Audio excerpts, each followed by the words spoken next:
Office में 10 minute का काम है, उसके बाद मैं तुरंत वापस के लिए निकलूंगा। जल्द से जल्द पहुंचना है मुझे वहाँ।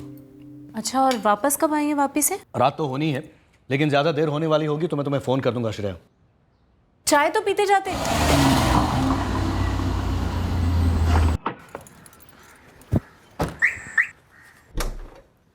अजय, अजय। आया सर। जय श्री कृष्ण शरद भाई। हाँ, जय श्री कृष्ण। अच्छा सुन, मैं आज वापस जा रहा हूँ। हाँ। रात तक लौटूंगा। वो प्रदीप भाई को फ़ोन करके पूछ लेना उनको, अगर कोई घर देखना हो तो। ठीक है। और अगर वो हाँ कहें तो 2-3 घर दिखा देना। ठीक है शरद भाई। लेकिन आज वो रजिस्ट्रेशन ऑफिस पर भी जाना है, वो चंद्रकांत भाई के लिए। हाँ, वो रजिस्ट्रेशन का काम भी कर देना। जी। और देख, तू सारे काम अप टू डेट किया कर, मुझे कोई भी पेंडिंग काम पसंद नहीं है, समझा? हाँ, निकल गया हूँ ऑफिस। हाँ, पहुंच रहा हूँ फटाफट।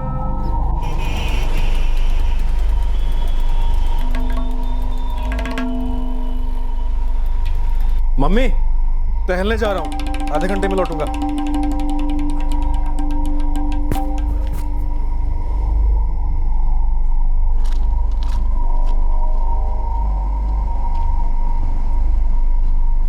बिरजू भैया, ये चूना हल्के हाथ से लगाना और सुपारी कतरी। हाँ,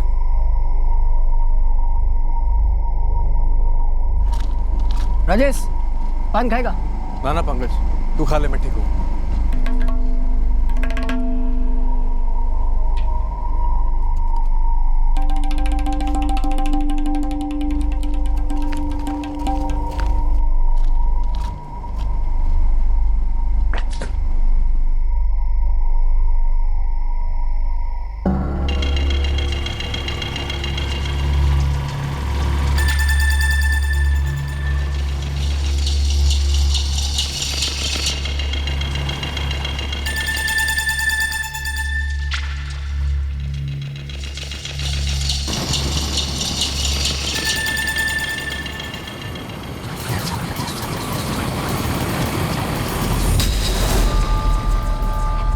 राजेश, राजेश, राजेश!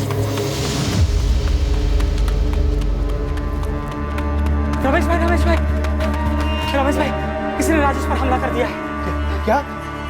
किसने किया हमला? क्या हुआ क्या, ये तो बताओ। पता नहीं रमेश भाई, वो परिमल रोड पर हुआ है हमला। कविता? पंकज राजेश को अस्पताल लेकर गया।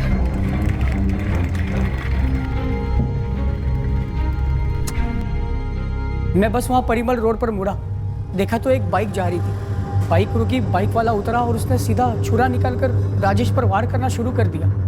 एक के बाद एक वार करता गया सर, यहीं पर। हाँ सर, हम सबने राजेश की चीख सुनी थी। ये 4-5 मिनट पहले ही मेरे दुकान के सामने से गुजरा था राजेश। सर, मैं भी वही दुकान पे पान खा रहा था सर। कुछ 10:35 बजे मैं घर पे लौट रहा था और तभी मैंने ये हादसा होते देखा। तुमने बाइक वाले को देखा पंकज? मतलब उसका चेहरा? नहीं सर, नहीं देख पाया सर। उसका चेहरा कपड़े से ढका हुआ था, पीले रंग के कपड़े से सर। और मैंने देखा कि राजेश उसे बेनकाब करने की पूरी कोशिश कर रहा था सर। बाइक का नंबर? नहीं देख पाया सर। पंकज, कुछ भी याद हो, एक आध लेटर? नहीं सर, मैं नहीं देख पाया सर। सर, मैं पूरा हिल गया था सर, इतना खून बह रहा था कि कुछ सूझबूझ ही नहीं रहा। ना ना, आप पेशेंट से नहीं बात कर सकती हैं। कुछ ज्यादा सीरियस है क्या डॉक्टर? जबरदस्त ब्लड लॉस हुआ है, उसके सारे इंटरनल ऑर्गन्स डैमेज हो चुके हैं। उसके बचने के चांसेस कितने हैं, सर्वाइवल रेट क्या है, ये सब इस वक्त हम कुछ नहीं बता सकते। किसी से मिलने जा रहे हैं, ऐसा तो कुछ कहा नहीं था राजेश भैया ने।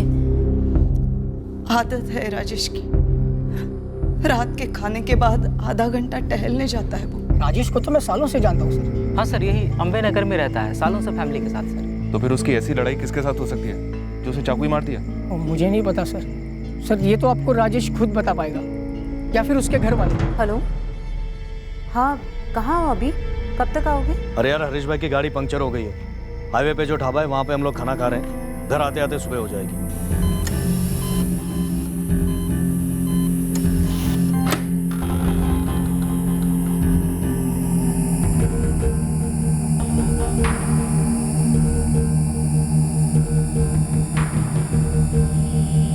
मेरी बात तो सुनो सर। अरे साहब, कल रात में बाहर गया ही नहीं हूँ। अरे वो लोग किसी का भी नाम लेंगे और आप लोग ऐसे ही उठा के लेके जाएंगे। हमें धक्का क्यों दे रहे हैं? जानवर क्या हम? अरे कहाँ लेके जा रहे हो? मेरे दिमाग में एक ही नाम आ रहा है, अमित जोशी।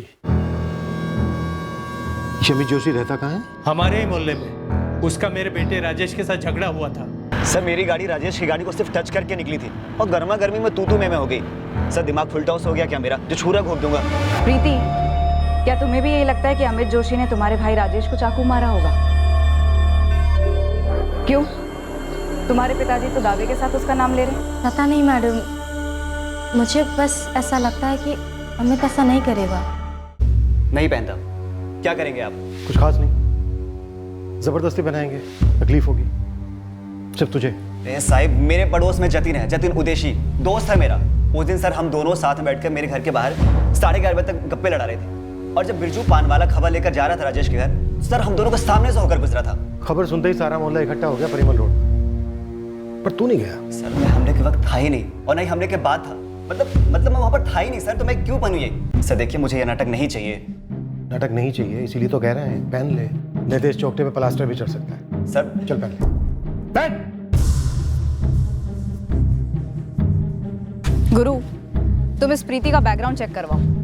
ये अमित का बचाव कर रही है, लेकिन हमें लगता है कि अमित इन्वॉल्व है। वो जानता था कि राजेश खाना खाने के बाद टहलने निकलेगा।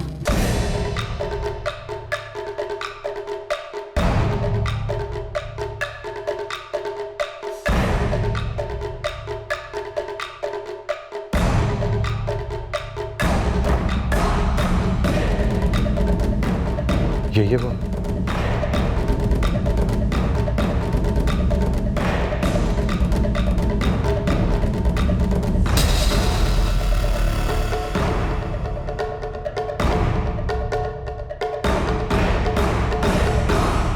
देखिए फिलहाल ब्लीडिंग तो हमने रोक दी है, पेशेंट को होश भी आ चुका है, पर इस वक्त हम ये नहीं कह सकते कि वो पूरी तरह से खतरे से बाहर है। अभी हम राजेश से बात कर सकते हैं डॉक्टर? मैं सिर्फ 5 मिनट दूंगा, उससे ज्यादा नहीं। कौन था वो बेटा? हाँ राजेश, अमित जोशी था ना? हाँ दिख रहा।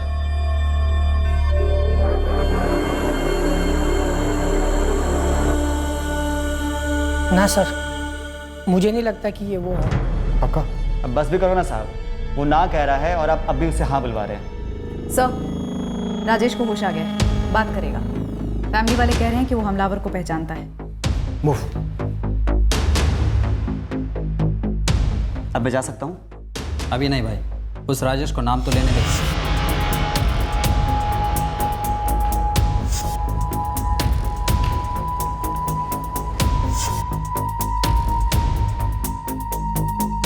पहले वार के बाद मैंने वो कपड़ा खींचा था। दोबारा मारने से पहले मैंने उसे देखा। कौन था वो राजेश? उसने मुझे जान से मारने की धमकी दी थी पहले। मैंने हल्के में लिया था। वो था कौन राजेश? कोई मोहल्ले का? पैसे, मेरे पैसे थे उसके पास।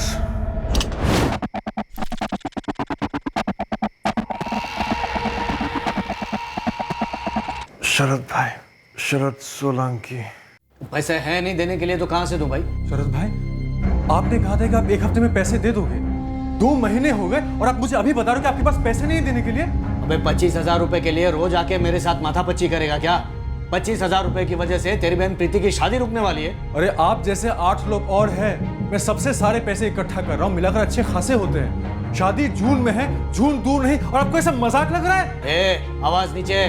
25,000 रुपए देकर तूने मुझे खरीद नहीं लिया है, समझा ना? देखिए शरद भाई, मुझे मेरे पैसे वापस चाहिए, वरना देख लेना मैं क्या करता हूँ।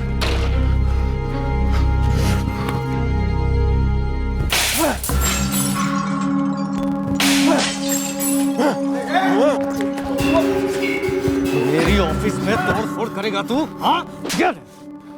शरद भाई, मुझे मेरे पैसे दे दो, वरना मैं बहुत कुछ करूंगा। अब तो दूंगा ही नहीं, और अगर तूने एक भी पत्थर उठाया ना, हाथ के साथ तेरा सब कुछ काट के फेंक दूंगा, समझा? खत्म कर डालूंगा, खलास कर डालूंगा तुझे। चल निकल, निकल, अबे निकल यहाँ से, नहीं तो जान से मार के यहीं गाड़ दूंगा, समझा? चल।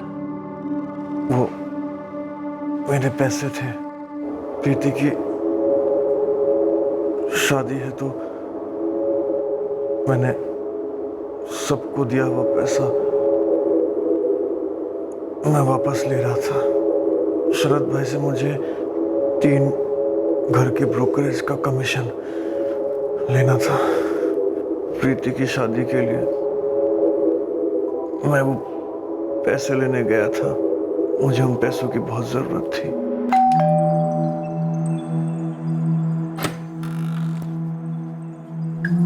जी शरद सोलंकी, वो सो रहे हैं, क्या बात है? हम उन्हें उठाने आए। मैं इस कुर्सी पे बैठ जाऊं? क्या है, सुबह 5:30 बजे लौटा हूं, मेरी आंख भी ठीक से नहीं खुल रही है। राजेश पर हमला करने के बाद कहाँ छुप कर बैठा था तू शरद? आपने चढ़ा रखी है या उस राजेश ने चढ़ा रखी है? ज्यादा शाना मत बन, समझा? जितना पूछा जा रहा है उतना जवाब दे। पुलिस स्टेशन है ये। शाना तो वो बन रहा है राजेश मेरा नाम लेकर। मैं कल वापी गया था, आज सुबह लौटा हूं। मैं वडोदरा में था ही नहीं, और अगर वडोदरा में होता भी तो मेरा क्या दिमाग खराब हो गया ये सब करने के लिए? वो हम कर देंगे, दिमाग विमाग सब खराब कर देंगे तेरा। फटाफट बोल, बाइक किसकी थी, चाकू कहाँ पर है, और वो पीला कपड़ा कहाँ पर है जिससे थोबड़ा ढका था तूने तेरा? आप लोग मुझ पर इल्जाम डालकर किसी और का नाम ढकने की कोशिश तो नहीं कर रहे हैं? राजेश की हालत क्रिटिकल है, समझा? क्रिटिकल हो या पॉलिटिकल हो, मुझे उससे क्या लेना देना? नहीं, मैं मानता हूँ मुझे उसे 25,000 रुपए देने थे, लेकिन जब मैंने उसे दिए तो उसने कहा कि मुझे अभी नहीं चाहिए, आप शेयर बाजार में इन्वेस्ट कर दो, तो मैंने कर दिए। अब शेयर के प्राइसेस 25,000 से गिरकर 3,000 पे आ गए, तो उसमें मैं क्या करूं? ये सब बताया उसने आपको? वाह वाह वाह इंस्पेक्टर साहब, आप तो पूरी तैयारी करके आए हैं मुझे फंसाने के लिए। कितने पैसे खिलाए हैं राजेश ने ये सब के लिए? इतने खुले हाथ से थप्पड़ मत मारिए इंस्पेक्टर साहब, मैं कोई हवा का झोंका नहीं हूं, वंडर खड़ा कर सकता हूं। पहन ले चुपचाप, सवाल ही नहीं उठता। और मुझ पर दोबारा हाथ उठाने के बजाय आप फोन उठाओ और नंबर घुमाओ मेरे पार्टनर हरीश वाघेला का और मेरे फाइनेंसर बचूभाई शाह का। वो भी गवाही देंगे कि मैं वापी में था कल। मैं और हरीश पिछले 6 महीने से वापी में ब्रांच खोलने की कोशिश कर रहे हैं। सुबह 5:30 बजे बेचारे थके हारे घर पर आए और आप लोग चोरों चक्कों की तरह उठा कर ले गए। समझ क्या रखा आप लोगों ने हमें? 10 मिनट में समझ गए थे हम आपके पति को कि वो क्या है और क्या नहीं। घर खाली कराने के लिए किस तरह धमकी देते हैं, क्या दादागिरी करते हैं, ये सारी हिस्ट्री आ चुकी है हमारे पास। काम है वो उनका, रियल एस्टेट में है वो। अरे लोग इतनी आसानी से पैसे नहीं देते, कभी कभी तो घर खाली नहीं करते। ये भी तो काम है, पैसे लेकर वापस न देना, धमकी देना, फिर अटैक करना। और इस बार तो उसने खुद ने पैसे हड़पे राजेश ठक्कर, शेयर मार्केट में इन्वेस्टमेंट के नाम पे। सर, इसलिए नहीं कि शरद मेरा दोस्त है और मेरा पार्टनर है, बल्कि इसलिए कि ये सच है कि कल हम दोनों साथ में ही थे वापी में जब ये हमला हुआ। मेरी गाड़ी में थे, हम दोनों आज सुबह ही लौटे। सब कुछ पहले से प्लान था ना? वापी जाएंगे, सबको बोल कर जाएंगे कि रात को लौटेंगे, फिर गाड़ी पंचर होती है, फिर सुबह लौटने का ड्रामा। तुम्हारी गाड़ी में क्यों गए? गाड़ी तो शरद सोलंकी के पास भी है ना? मैं मेरी गाड़ी लेकर गया था, इसलिए मेरी गाड़ी में हम दोनों साथ में गए। ऐसा कोई प्लानिंग नहीं था।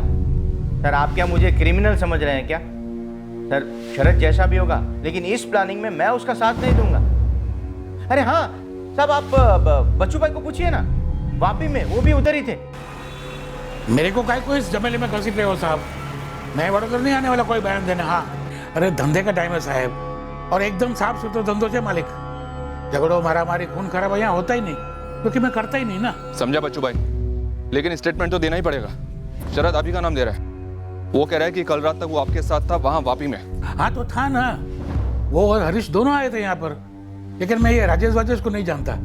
उनका आपस में क्या झगड़ा है, क्या लफड़ा है, मुझे नहीं मालूम। मैं आपसे अब भी कह रहा हूं, मैंने कुछ नहीं किया। शरद, इस कमरे में सबसे ज्यादा बोला गया झूठ यही है कि मैंने कुछ नहीं किया।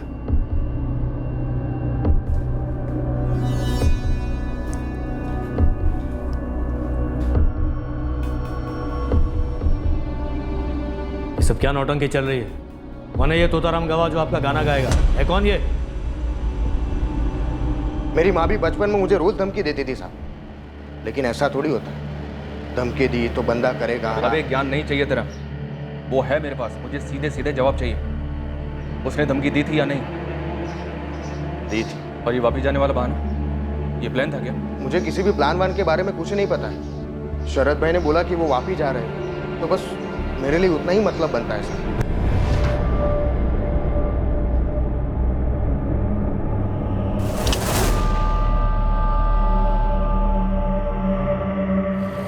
सर कद काठी से वही लग रहा है सर, लगता भी वही है, शायद यही है सर। चल के हुए हो तुम इंस्पेक्टर। मुझे फंसाने के लिए राजेश ने कितने रुपए दिए हैं तुम्हें?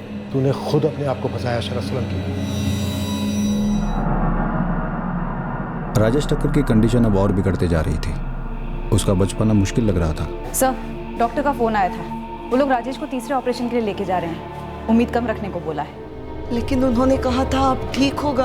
अब बोल रहे अंदर सेप्टिक हो गया है, फिर से ऑपरेशन करना पड़ेगा। राजेश का स्टेटमेंट ऑन रिकॉर्ड हमारे लिए बहुत ही इंपॉर्टेंट था। देखिए 10 मिनट के अंदर हम पेशेंट को ओटी में शिफ्ट कर रहे हैं। मैं आपको ज़्यादा से ज़्यादा 5 मिनट का टाइम दे सकता हूँ। हमने रिटर्न स्टेटमेंट के अलावा उसका स्टेटमेंट ऑन कैमरा भी लिया और राजेश इस बात पर अड़ा हुआ था कि उसे चाकू मारने वाला शरद सोलंकी ही था। शरद भाई, आप जब वापी गए थे तब अपना मोबाइल फोन साथ में लेके गए थे ना? कि भी बात करो छो अरविंद भाई, धंधे के काम से हो या मॉर्निंग वॉक, कोई बिना फोन लिए बाहर निकलता है क्या? हाँ, और मैंने इन्हें फ़ोन भी किया था पूछने के लिए कि कब आ रहे हैं, तो इन्होंने बताया सूरत के आसपास कहीं हाईवे पे थे और हरीश भाई की गाड़ी पंचर हो गई थी तो ढाबे पे ये लोग खाना खा रहे थे।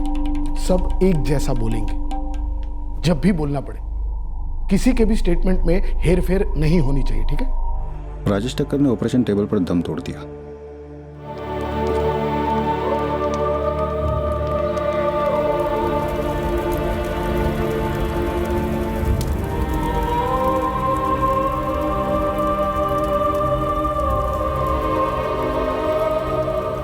आपके पास मेरे खिलाफ कोई सबूत नहीं है तो फिर आप मेरी जमानत का विरोध क्यों कर रहे हैं? ये केस अब अटेम्प्ट टू मर्डर से मर्डर में तब्दील हो गया, पर शरद सोलंकी अपने बयान पर अड़ा हुआ था कि उसने राजेश टक्कर को नहीं मारा।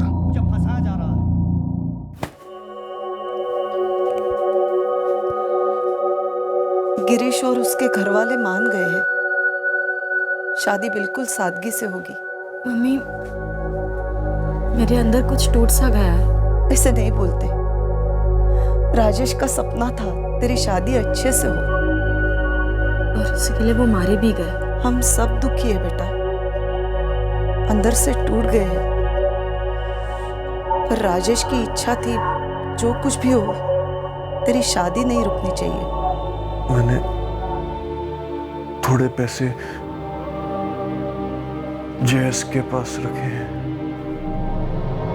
उसने वादा किया है कि वो 1 हफ्ते में लौटा देगा।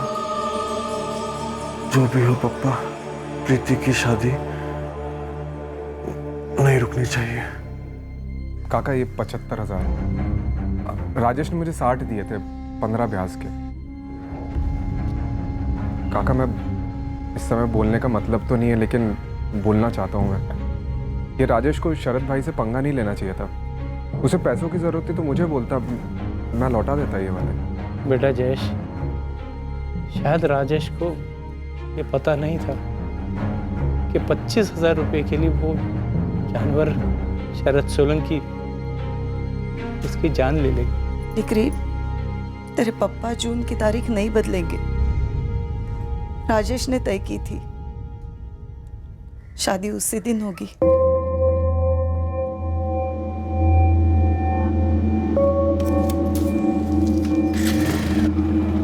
मैंने पूरे अंबे नगर को खंगाला, इस अमित जोशी और प्रीति ठक्कर का ऐसा कुछ लफड़ा उफड़ा सामने नहीं आया। इस प्रीति की तो अरेंज मैरिज हो रही है किसी गिरीश व्यास के साथ। तो फिर इतने संगीन मामले में अमित की तरफदारी क्यों कर रही होगी? बचपन से देखा होगा, कोई लफड़ा उफड़ा नहीं है, बस एक समझ होगी कि ये बंदा नहीं करेगा। और ऊपर से पूरा मोहल्ला कह रहा है कि हमले वाली रात अमित घर पर ही था। शरद सोलंकी पे कुछ ऐसा कुछ भी हाथ नहीं लगा मैडम, लेकिन हर एक आदमी यही बात कह रहा है कि 1 नंबर का चंट और चालाक आदमी है। और मुझे भी लगता है कि पूरी साजिश इसी ने रची है। ये खुद राजेश भी यही कह गया। बाकी सबके भी स्टेटमेंट ले लो और चार्जशीट फाइल करो। हमने कोर्ट में चार्जशीट फाइल कर दी और अब इस केस में ट्रायल के लिए वेट कर रहे थे। सर 4 महीने हो चुके हैं मेरे क्लाइंट शरद सोलंकी को न्यायिक हिरासत। उनकी जमानत की अर्जी बार बार नकारी जा रही है और हमें यहाँ एक बहुत बड़ा झटका मिलने वाला था। पुलिस ने इस केस में बारीकी से इन्वेस्टिगेशन की ही नहीं है, बस इसे ओपन और शट केस करार देकर मेरे क्लाइंट पर एक के बाद एक झूठे इल्जाम थोपे हैं और चार्जशीट फाइल की है। विक्टिम का डाइंग डिक्लेरेशन है हमारे पास, राइटिंग में भी और वीडियो में भी। कातिल को आइडेंटिफाई भी किया गया है और उसका नाम भी लिया गया है। योर ऑनर, विक्टिम और आई विटनेस इन दोनों ने हमलावर को रात के अंधेरे में देखा था, और वो भी चेहरा ढका हुआ हमलावर। अब अगर इस कोर्ट में मैं शरद सोलंकी के चेहरे पर एक पीला कपड़ा बांधकर उन्हें यहाँ लेकर आता हूँ तो यहाँ बैठे सभी लोग कंफ्यूज हो जाएंगे सर। गवाह बिल्कुल भी कंफ्यूज नहीं हुआ था, बल्कि इस केस में एक और सस्पेक्ट था, अमित जोशी, जिसका मुंह ढककर गवाह के सामने पेश किया गया, लेकिन गवाह ने उसे आइडेंटिफाई नहीं किया, बल्कि सिर्फ और सिर्फ शरद सोलंकी को ही आइडेंटिफाई किया। मेरे क्लाइंट शरद सोलंकी 3 मार्च 2017 के दिन और रात को वापी में ही थे, वडोदरा में थे ही नहीं। सर ये रहे उनके फोन रिकॉर्ड्स और ये उनके पार्टनर हरीश वाघेला और उनके फाइनेंसर बच्चू भाई शाह के statements. Your honour, cellphone Vapi में भी रखा जा सकता है। पार्टनर और फाइनेंसर के बयान झूठे भी हो सकते हैं। क्या पुलिस ने सूरत हाईवे के पास जो ढाबा है वहां पर वेरीफाई किया? नहीं किया।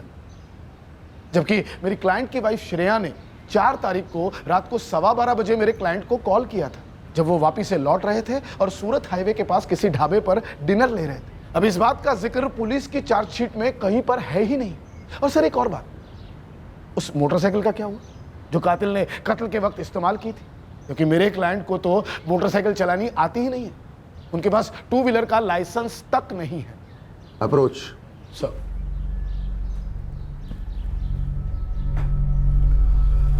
देखो, विक्टिम का डाइंग स्टेटमेंट एक मजबूत एविडेंस है, ये बात आप दोनों एग्री करेंगे, लेकिन फैसला सुनाने के लिए ये काफी नहीं है। सर पुलिस के पास अब ठोस और कुछ भी नहीं। ये जो इन्वेस्टिगेशन है वो भी बहुत कच्ची रही है सर। इस चार्जशीट के बेसिस पर इस केस को ट्रायल पे ले जाना और एक्यूज्ड को बेल ना देना, ये बात बनती नहीं है सर। इन्वेस्टिगेटिंग ऑफिसर को कल कोर्ट में पेश करो। आज के जमाने में फोन रिकॉर्ड्स को सबसे ठोस सबूत माना जाता है, ये साबित करने के लिए कि कोई व्यक्ति किसी लोकेशन पर मौजूद था या नहीं। आपने एक्यूज्ड की फोन लोकेशंस और एक्यूज्ड और उसकी पत्नी के बीच हुई बातचीत को फोन रिकॉर्ड्स के थ्रू वेरीफाई नहीं किया। क्यों?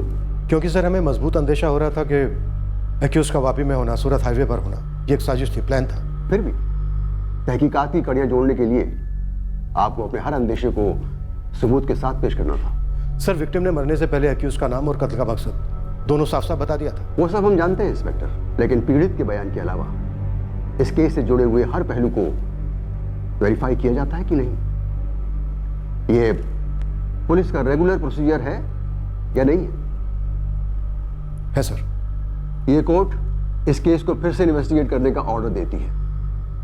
3 हफ्ते के बाद हम इस केस को फिर से सुनेंगे। तब तक एक्यूज्ड, मैं संदिग्ध कहना चाहूंगा, संदिग्ध मौकाए वारदात पर मौजूद था, इस बात का ठोस सबूत आप पेश करेंगे इंस्पेक्टर। तब तक के लिए अदालत शरद सोलंकी को जमानत देती है।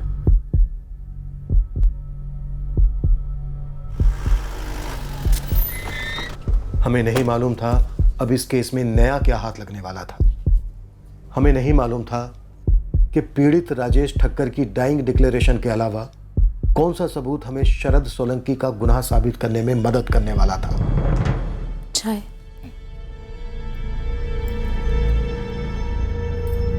अविनाश भाई कह रहे हैं कि चिंता मत करो, लेकिन कैसे चिंता ना करो बताइए आप। चिंता मत कर श्रेया, कुछ नहीं होगा।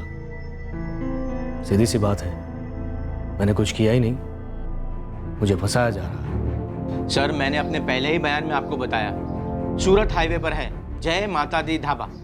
आप मुझसे दोबारा क्यों पूछ रहे हैं? यही जानने के लिए कि आपको कहीं ढाबे का नया नाम तो नहीं सोच रहे हैं। मैंने आपको जो भी बताया उसमें झूठ का एक कतरा भी शामिल नहीं है।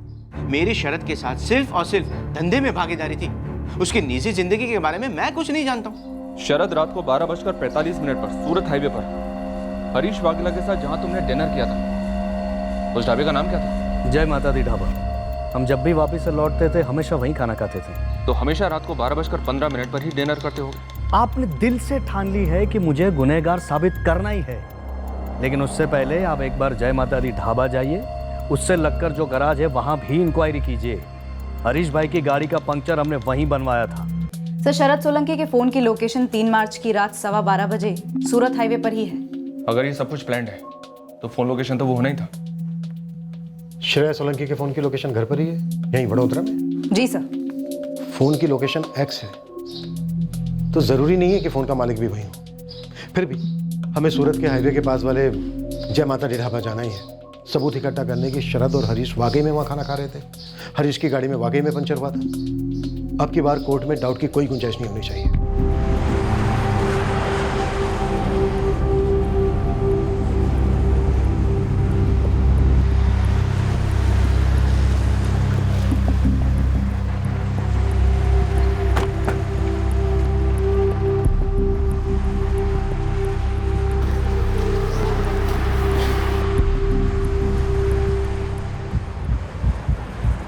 सर इनके नाम तो याद नहीं है, लेकिन ये लोग अक्सर यहाँ रुकते हैं खाना खाने के लिए। अरे मैडम कैसे याद रहेगा 5 महीने पहले का पंक्चर।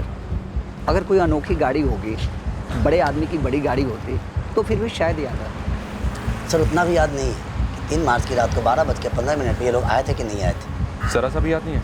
नहीं सर, सॉरी। मेरी याददाश्त पंक्चर होगी तो क्या हुआ मैडम, ढाबे की CCTV को सब मालूम होगा, कैमरे में सब कुछ कैद होगा। हाँ सर, CCTV तो है। 3 मार्च की रात 12 बजे से 1 बजे तक की पूरी फुटेज निकलवाओ अभी। CCTV फुटेज ने एक बात साबित कर दी कि हमसे तहकीकात में वाकई में लापरवाही हुई थी। फुटेज देखकर हम दंग रह गए।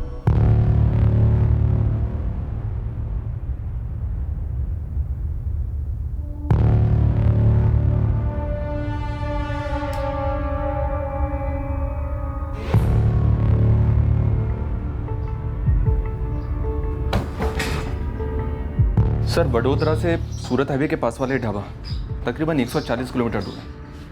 कम से कम 2.5 घंटा लगता है। सर राजेश पर हमला हुआ रात को 11 बजे वडोदरा में, और शरद इस ढाबे पर था रात को 12:05 में। सिर्फ 1 घंटा 5 मिनट में वडोदरा से इस ढाबे पर पहुंचना तकरीबन नामुमकिन है। सर फुटेज में रात 12:15 बजे शरद फोन पर बात करता हुआ नजर आ रहा है। उसकी वाइफ का फोन था। उसके और उसकी वाइफ के कॉल रिकॉर्ड्स में एक कॉल शो भी हो रहा है।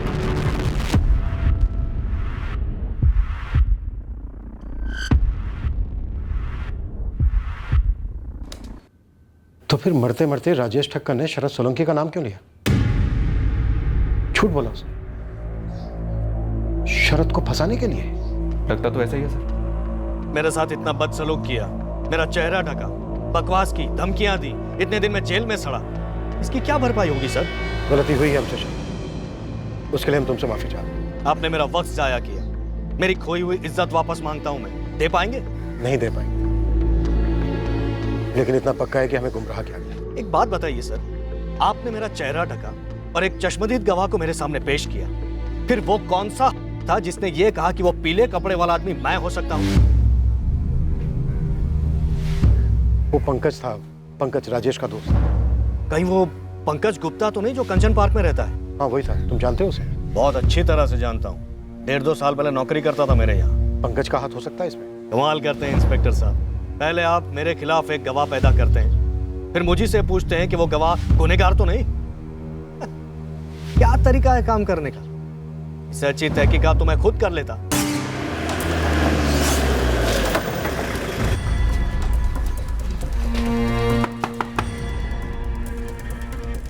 पंकज गुप्ता को बुलाओ। वो कौन है? और तू कौन है? सर मेरा नाम नितिन कुमार है और मैं यहाँ 3 महीने से किराए पे रह रहा हूँ। अपने मकान मालिक का फोन नंबर दे जल्दी।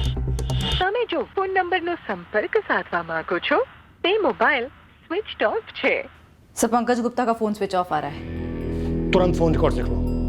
इस केस में हमसे बहुत बड़ी गलतियां हुई हैं, एक के बाद एक। अगर ये केस ढंग से हल नहीं हुआ तो हमारी काबिलियत पर हमेशा के लिए सवालिया निशान लग जाएगा। इस पंकज गुप्ता को कैसे भी घसीट कर हमें हिरासत में लाना। लगभग 3 साल तक मेरे यहाँ किराएदार था। अभी भी 3 महीने पहले यानी मई महीने में ही चला गया। लेकिन एग्रीमेंट पर तो घर का एड्रेस सिर्फ दिल्ली लिखा है। हाँ वो गलती हो गई, पूरा पता लिखना चाहिए था। आप एक काम कीजिए ना, जयेश वोरा से मिलिए, उसके एसी सर्विसिंग यूनिट में ही काम करता था पंकज।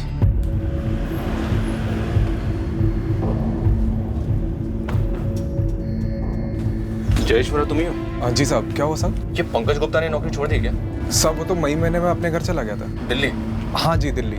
दिल्ली का एड्रेस है? नहीं साहब। क्या हुआ साहब? राजेश ठक्कर को जानते हो तुम? वही राजेश ने जिसका मर्डर शरद सोलंकी ने किया है ना। झोल है कुछ, और ये हमें पंकज से जानना है कि झोल क्या है। पंकज को मैं पिछले 1.5 साल से जानता हूँ, जब से उसने शरद भाई की नौकरी छोड़ी थी और मेरे पास काम मांगने आया था। इससे ज़्यादा मैं उसके बारे में कुछ जानता नहीं हूँ साहब। ऐसा भी क्या हुआ था? राजेश का तो समझ में आता है, लेकिन पंकज आपको इसमें क्यों फंसाना चाहता था?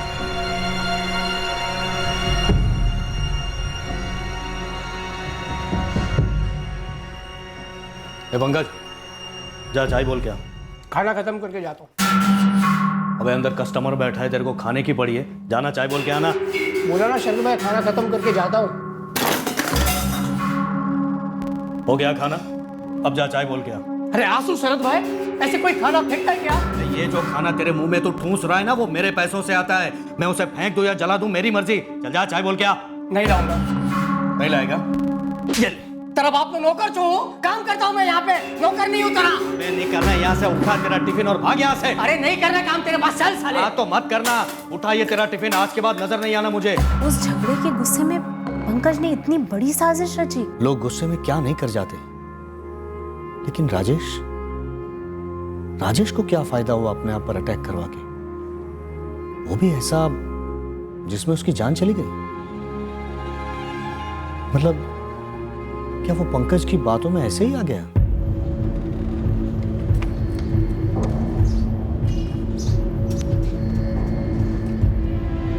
सर इस बार वाकई में हम लोग बहुत बुरी तरह चूके हैं। ये पंकज के फोन रिकॉर्ड है सर, पूरा कच्चा चिट्ठा इसमें है, पूरा खेल उसी ने रचा था सर। क्या खेल? सर हमने राजेश पे अटैक की टाइमिंग 11 बजे की पकड़ी थी, क्योंकि पंकज ने 11:03 पे कंट्रोल रूम में फोन किया था। आगे? पंकज ने एम्बुलेंस को 10:40 पे ही फोन कर दिया था सर। हमला होने से पहले ही एम्बुलेंस को फोन? ऐसा कौन करता है सर?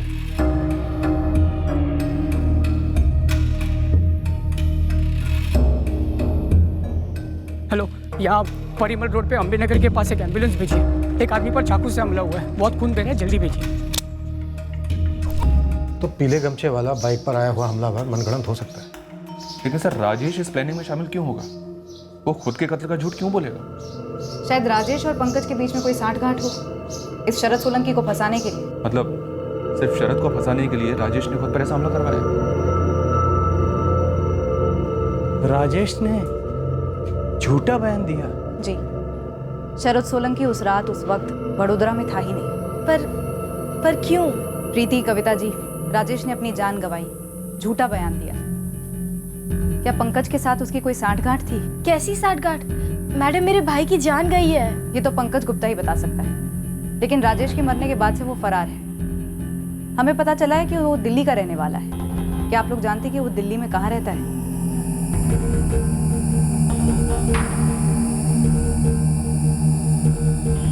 पंकज के फोन रिकॉर्ड्स बारीकी से खंगालने पर हमें एक दिल्ली का नंबर मिला, जो उसकी माँ का नंबर निकला। हमने एड्रेस निकाला और दिल्ली पहुंचे, पर केस अभी क्लोज होने से काफी दूर था।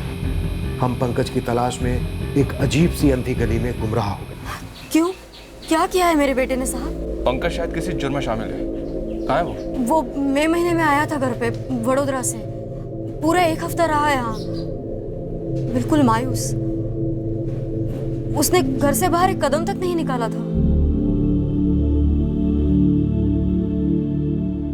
क्या हुआ है बेटा? अरे कुछ तो बोल।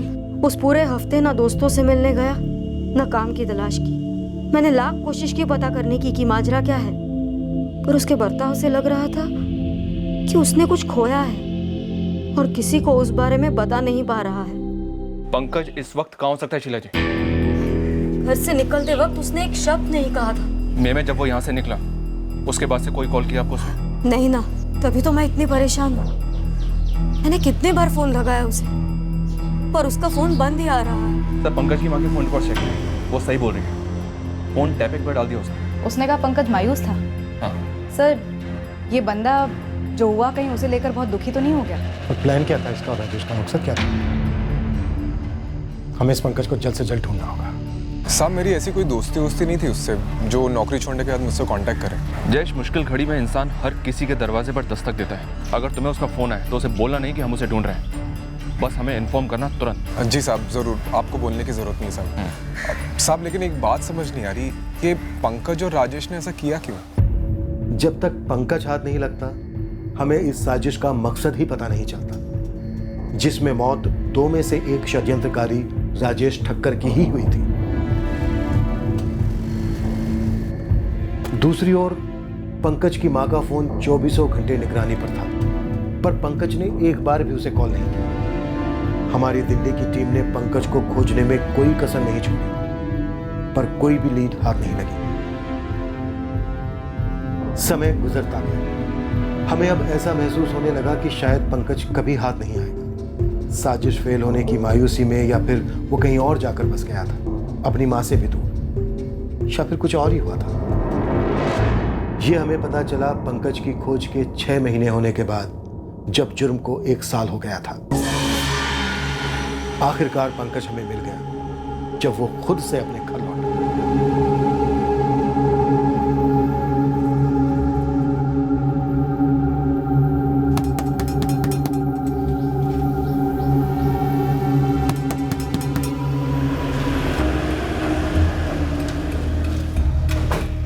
नहीं साहब, पंकज ने फोन किया ही नहीं साहब, और मुझे नहीं लगता कि आगे भी फोन करेगा वो। बिल्कुल सही करे तू जयेश, पंकज आगे तुझे कॉल करेगा भी नहीं, जरूरत ही नहीं पड़ेगी उसे, क्योंकि तुम दोनों जेल में साथ में रहोगे, बातें तो आमने सामने ही हो जाएंगे। साहब मैं कुछ समझा नहीं साहब। लॉकअप में चल साले, सब समझाता हूँ तुझे, चल। अरे हद है साहब, साहब पंकज को पकड़ नहीं पा रहे तो मुझे बकरा बना रहे साहब आप। पंकज को धर लिया हमने और उसका मुंह भी खुलवा दिया, अब तेरी बारी है। हमें नहीं मालूम था कि राजेश मर जाएगा, वो हमारे प्लान में था ही नहीं। ये हमें कौन कौन लोग शामिल थे पंकज? मैं और वो जयेश वोरा। क्या? जयेश वोरा जो एसी सर्विसिंग यूनिट चलाता है? हाँ वही सर, वो भी शरद भाई को जान से मार देना चाहता था। उसने ये काम मुझ पे सौंप दिया, लेकिन मैं नहीं मार पाया। हथियार के इंतजाम के बाद भी मुझसे नहीं हो पाया। जयेश भाई ठोक दिया? अबे ठोक दिया क्या कुत्ते को? नहीं जयेश भाई, ये साले मेरे हाथ कांप गए। कितना पैसा खर्च किया मैंने बंदूक खरीदने में पता है? हाथ कांप गए। साला दिमाग खराब कर। और तुझे भी पैसा दिया ना मैंने, निकाल एक एक पैसा निकाल। सो पैसा करो जो जयेश भाई, भेज दिए दिल्ली अपनी माँ को मैंने। अब सब कुछ रेडी होने पर भी तू नहीं कर पाया ना? नहीं मार पाया। जाओ ना फिर आप जाके मार के आओ। अगर मैं कर पाता तो तुझे काम क्यों देता? और साला तू भी गुस्सा था ना उससे? हाँ लेकिन जयेश भाई खून करने जितना नहीं था। साहब ये शरद सोलंकी है ना, 1 नंबर का इंसान है साहब। ये कोई दूध का दूल्हा नहीं है साहब। तेरी क्या दुश्मनी थी उसके साथ? साहब मुझे एक बड़ा कॉन्ट्रैक्ट मिल रहा था जिसके लिए पैसों की जरूरत थी, तो मैंने अपने गहने उसके पास गिरवी रख दिए साहब, जिसकी कीमत 8 लाख थी और उसने मुझे 5 लाख दिए साहब। 2 महीने क्या लेट हो गए उसके पैसे लौटाने में। मेरे गहने बेचने निकला था, 8 लाख के गहने साहब। जैसे तैसे हाथ पैर मार के मैंने उसके पैसे लौटा भी दिए, तब भी मेरे गहने वापस नहीं कर रहा था।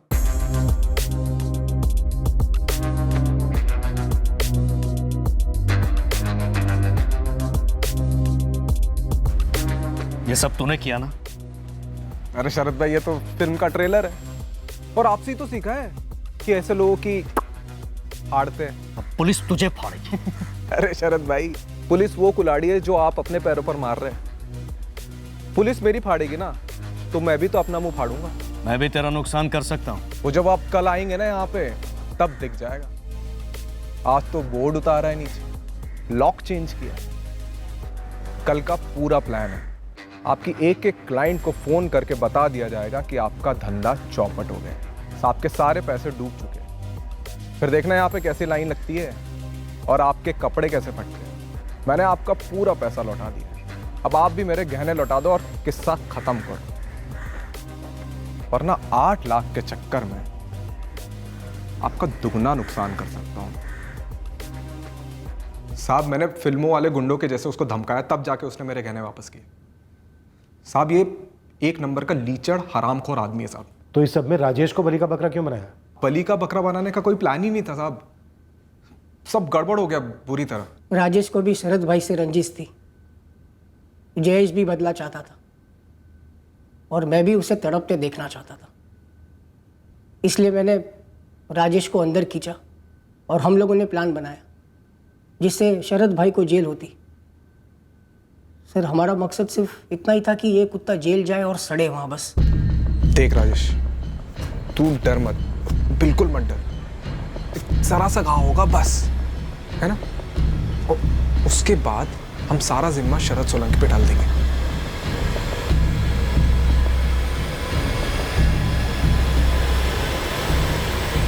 मैं तैयार हूं, लेकिन मुझे 50,000 चाहिए। प्रीति की शादी के लिए जितना इकट्ठा हो सका मैंने किया, बस 50,000 और हो जाए तब मम्मी पापा दोनों चैन से जिएंगे।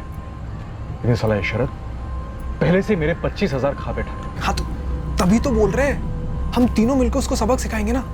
और देख 50,000 मैं तुझे दूंगा, ठीक है? बस एक बार ये शरद सोलंकी को हथकड़ी लग जाए बस। टहलने जा रहा हूं, आधे घंटे में लौटूंगा। पूरी प्लानिंग 3 मार्च की रात के लिए की गई। राजेश रोज की तरह खाना खाने के बाद टहलने निकला, पर इस बार साजिश के तहत वो पान की दुकान के सामने से गुजरा जब पंकज भी वहीं था, ताकि बिरजू गवाह बन सके और पुलिस को एक रोजमर्रा की रात की कहानी बताए, जो दरअसल एक क्रिमिनल षड्यंत्र था शरद सोलंकी को फंसाने का। हाँ पंकज शुरू हो जा, चल निकालना छुरा।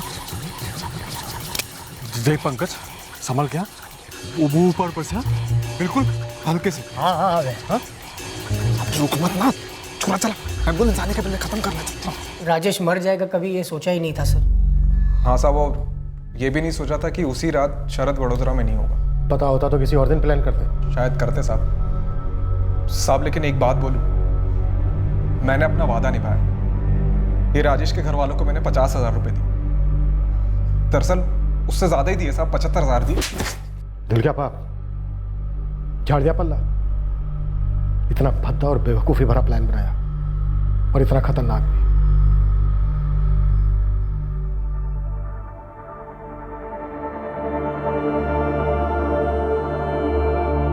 क्या हुआ? पंकज को पकड़ा? प्लान जयेश का था, वो मुझे फंसाना चाहता था। जयेश हो रहा आपने? हाय राम, अच्छा हुआ जो उस दिन आप वापी चले गए थे। बच गया। इससे पहले उन्होंने मुझे मार डालने का प्लान भी बनाया था, हथियार भी खरीदा था उन्होंने। राजेश का परिवार उसकी इस साजिश में भागीदारी को कबूल ही नहीं कर पाया। वो भी उसने ये सब कुछ प्रीति की शादी के लिए पैसे जुटाने के लिए किया। एक भयंकर साजिश में शामिल हुआ जिसने उसी की जान ले ली।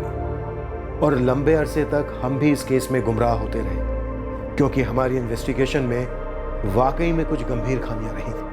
अगले हफ्ते फिर मिलेंगे एक नए केस के साथ क्राइम पेट्रोल सतर्क में। जय हिंद।